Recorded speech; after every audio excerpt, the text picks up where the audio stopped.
Hello students, welcome to my channel Meghu's physics. आज की video में हम chapter force and laws of motion के कुछ और न्यूमेरिकल्स डिस्कस करेंगे जो कि कॉम्पिटिटिव एग्जाम्स के पॉइंट ऑफ व्यू से बहुत इंपॉर्टेंट है। सभी न्यूमेरिकल्स कॉन्सेप्ट बेस्ड हैं, इसलिए आप प्लीज़ वीडियो के एंड तक बने रहिए और सारे न्यूमेरिकल्स को देखिए।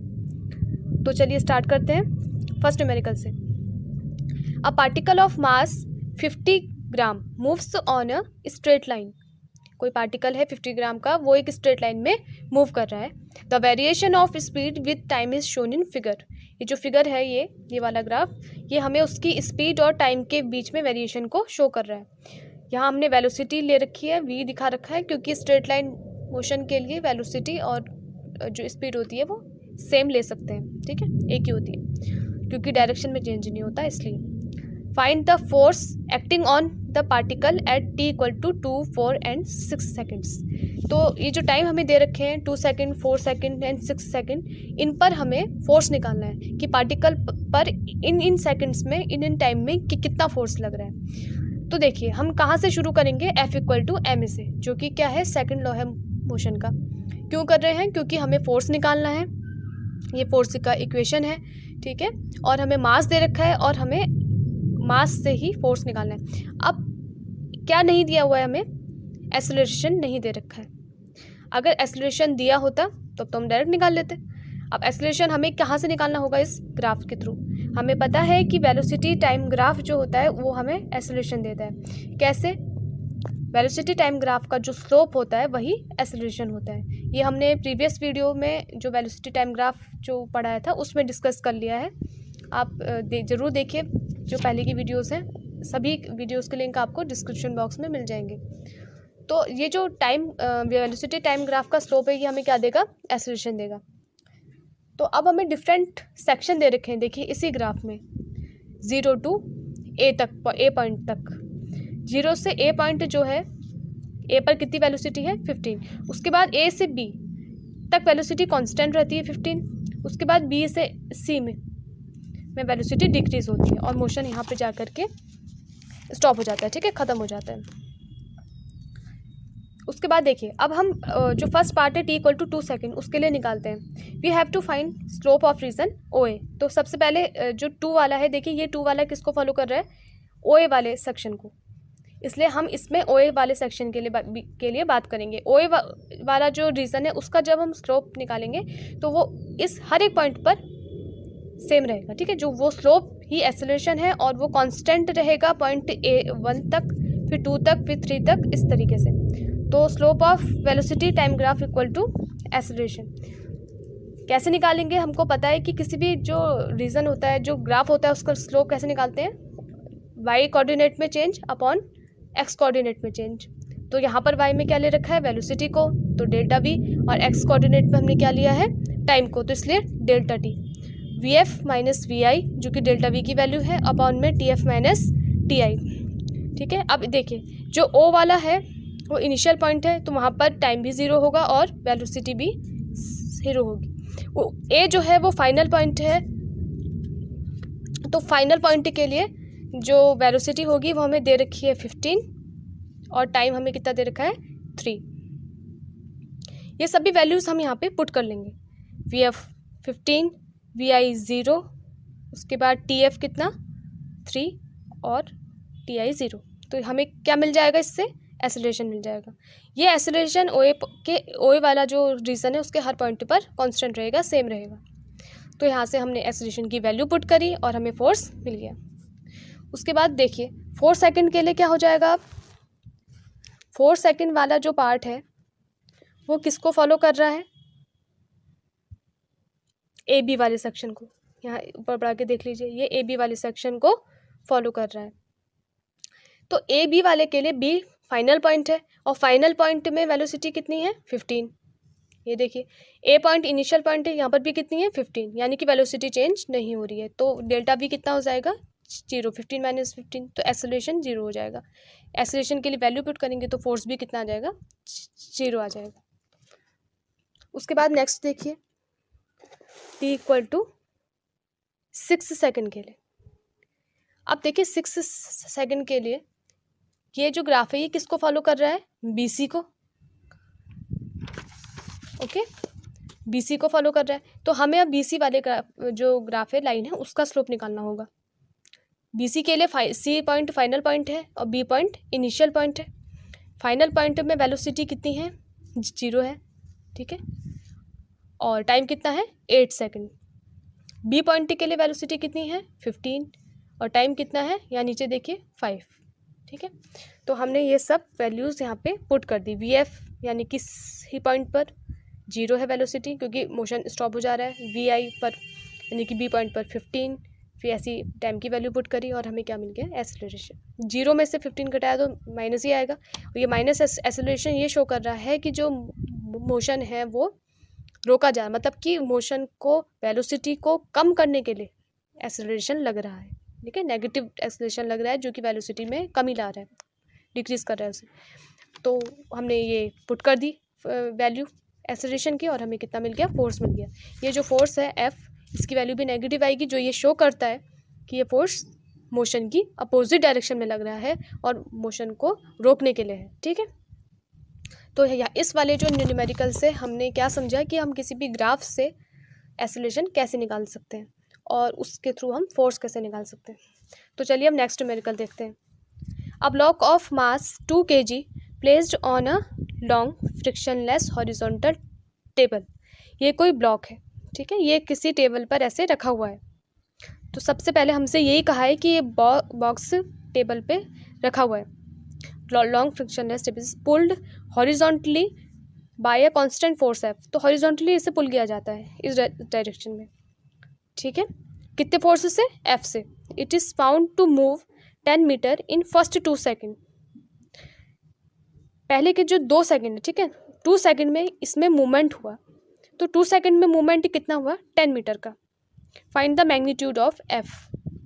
F का मैग्नीट्यूड हमें निकालना है कि आखिर हमने उसे कितने फोर्स से खींचा कि उसमें 2 सेकेंड में मूवमेंट हुआ 10 मीटर का।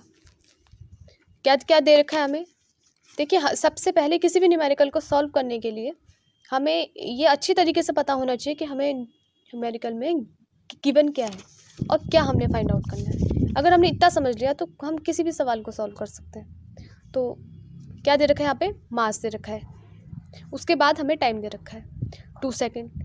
उस 2 सेकेंड के टाइम में हमसे ये कह रखा है कि कितना मीटर उसमें डिस्प्लेसमेंट हुआ, मूव 10 मीटर।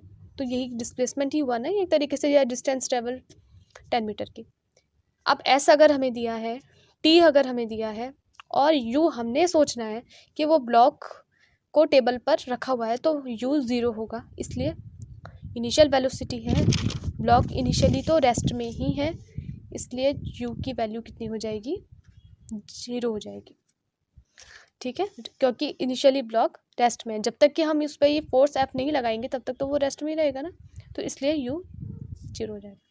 अब हमें इक्वेशन कौन सी लगाएंगे, यहाँ पर हमने ये वाली इक्वेशन लगाई है। क्यों लगाई है ये वाली इक्वेशन मोशन की, क्योंकि हमें इसी से रिलेटेड चीज़ें दी हुई थी। हमें S पता था, T पता था, अब S भी पता है, T भी पता है और U भी पता है।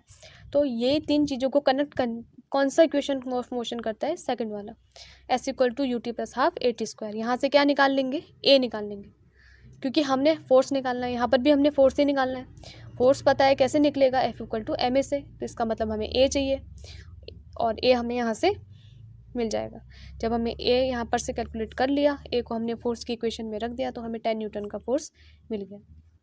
तो अब आप इतना तो समझ सकते हैं इन दोनों न्यूमेरिकल से कि फोर्स निकालना होगा तो हम F = ma वाला जो इक्वेशन है उसको यूज़ करेंगे, उस फॉर्मूले को। उसमें हमें अगर A दे रखा है तो हम डायरेक्ट निकाल लेंगे, अगर मास तो दिया ही होगा, ऑलमोस्ट सभी न्यूमेरिकल्स में मास दिया होगा, और मास हमें पता है और A हमें चाहिए। अगर A फाइंड आउट करना है तो हम ग्राफ के थ्रू भी A निकाल सकते हैं, या फिर इक्वेशन ऑफ मोशन को लगा के हमको A फाइंड आउट करना है। जहाँ A निकल जाएगा उसके बाद हम फोर्स के इक्वेशन में रख के फोर्स भी निकाल लेंगे। तो चलिए अब नेक्स्ट न्यूमेरिकल देखते हैं। देखिए इस न्यूमेरिकल में क्या दिया है, a large truck and a car both moving with the velocity of magnitude v velocity से एक ट्रक और एक कार दोनों मूव कर रहे हैं, ठीक है। Have a head on collision, दोनों में टक्कर हो जाती है, यानी कि एक बहुत बड़ा एक्सीडेंट हो गया है, ठीक, जिसमें कि एक कार और एक ट्रक का कोलिजन हो गया है। Both of them come to a halt after that, ठीक है, मतलब कि उसके बाद क्या होता है कि कुछ सेकंड के लिए वो हॉल्ट में आ जाते हैं, टक्कर हुई, दोनों रुक गए। If the collision last for 1 second, मतलब सिर्फ 1 सेकेंड तक कोलिजन हुआ, उसके बाद दोनों रेस्ट में आ गए, तब हमें ये फोर्स जो चीज़ें हैं, ये 4 चीज़ें कैलकुलेट करनी है। फर्स्ट क्या है, A, which vehicle experiences the great force of impact, ठीक है, तो सबसे पहले वाले पार्ट को ही देखते हैं अभी। Which vehicle experiences greater force of impact, देखिए हमें क्या क्या दे रखा है, ट्रक, ट्रक का मास हमें एक्चुअली हमें ट्रक और कार दे रखे हैं, मास हम एज्यूम कर रहे हैं, ठीक, हमने एज्यूम कर लिया कि ट्रक जो है वो हैवी होगा, ज़्यादा मैसिव होगा, तो उसका मास हमने कैपिटल एम मान लिया, कार का मास हमने स्मॉल एम मान लिया। अब ये तो हम भी जानेंगे कि जो ट्रक है वो मैसिव होगा, ज़्यादा मास ट्रक का होगा और कार का कम होगा। इनिशियल वेलोसिटी, अब ये चीज़ें हमें दे रखी हैं, क्या क्या, initial velocity of both car and truck is you, क्योंकि यहाँ पर हमसे कहा गया है both moving with the velocity of magnitude, अब सॉरी यहाँ पर वी नहीं है, यहाँ पे कितना है, यू है, ठीक है, तो यू वेलोसिटी से वो दोनों ही मूव कर रहे हैं initially.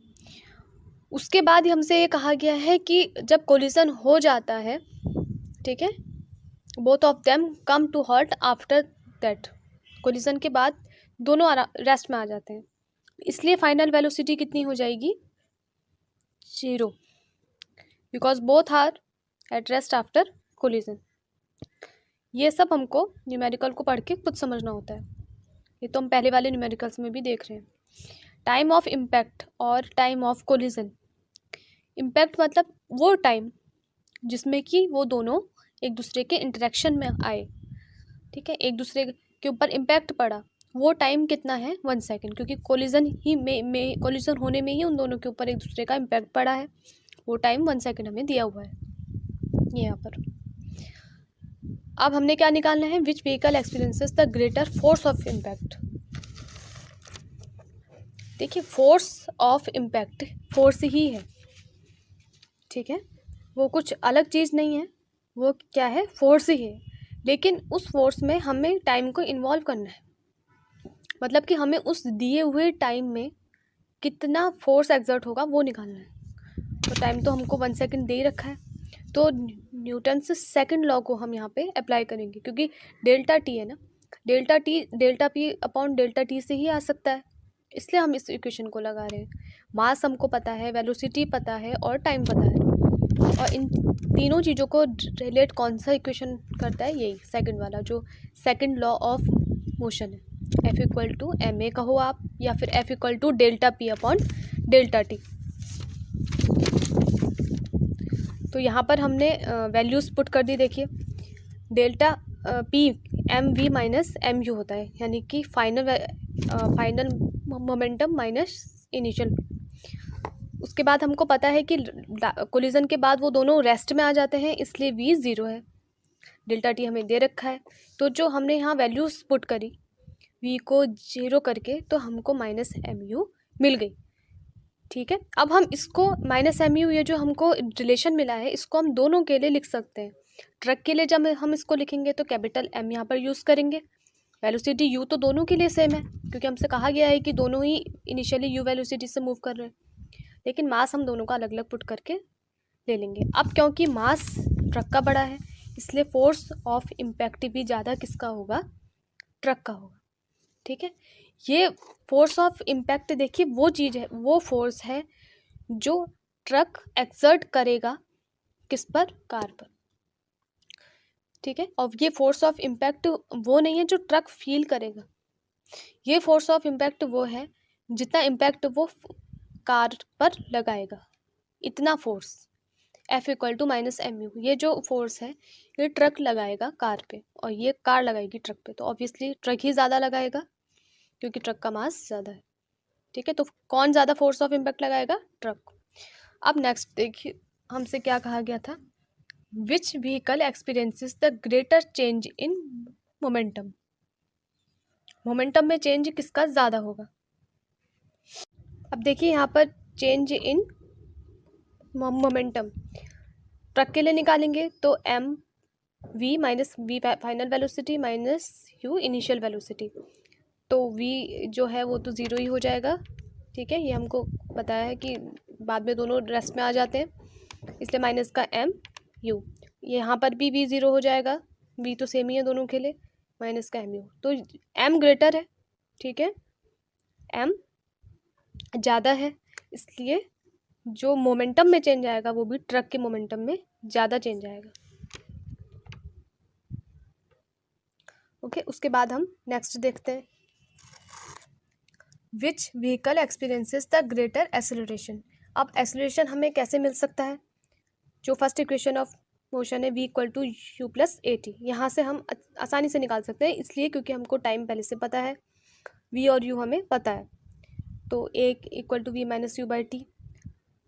Since u v and t are same for both car and truck, ये तो हमको पता है कि जो पहले वेलोसिटी है इनिशियल वो दोनों के लिए कितनी है, u है, और जो फाइनल वेलोसिटी है v वो दोनों के लिए सेम है और कितनी है, 0 है, क्योंकि दोनों रेस्ट में आ जाते हैं। तो ये सब चीज़ें सेम है, कोलिजन का टाइम दोनों के लिए सेम है, तो एक्सेलरेशन जो है वो सेम रहेगा बोथ के लिए, कार के लिए भी और ट्रक के लिए भी एक्सेलरेशन कितना रहेगा, सेम रहेगा। उसके बाद लास्ट वाला पार्ट क्या है, why is the car likely to suffer more damage than the truck. Car का ही ज़्यादा डैमेज क्यों होता है? ठीक है, तो ये हम कैसे जान सकते हैं? Since change in momentum and so force applied by the truck is greater, हमने ये पहले देख लिया है ना यहाँ पर कि जो मोमेंटम में चेंज है वो भी किसके लिए ज़्यादा है, ट्रक के लिए, और जो फोर्स है वो भी ज़्यादा कौन अप्लाई कर रहा है, ट्रक अप्लाई कर रहा है। जो मैसिव ऑब्जेक्ट हैं उनके मोमेंटम में चेंज भी तो ज़्यादा ही आएगा, तो इन दोनों फैक्टर की वजह से जो ट्रक है, ठीक है, is greater force than car, तो जो ट्रक है वो ज़्यादा फोर्स अप्लाई कर रहा है कार पर, और कार कम फोर्स अप्लाई कर पा रही है ट्रक पर, इसलिए जो ज़्यादा डैमेज होगा वो किस में होगा, कार में होगा। तो आज की वीडियो में हमने कुछ इंपॉर्टेंट न्यूमेरिकल डिस्कस कर लिए हैं और ये चैप्टर भी हमने एंड कर लिया है। अब नेक्स्ट वीडियो में हम नेक्स्ट चैप्टर स्टार्ट करेंगे। अगर आपको वीडियो पसंद आया हो तो प्लीज़ वीडियो को लाइक कर लीजिए एंड चैनल को सब्सक्राइब कीजिए। Thank you.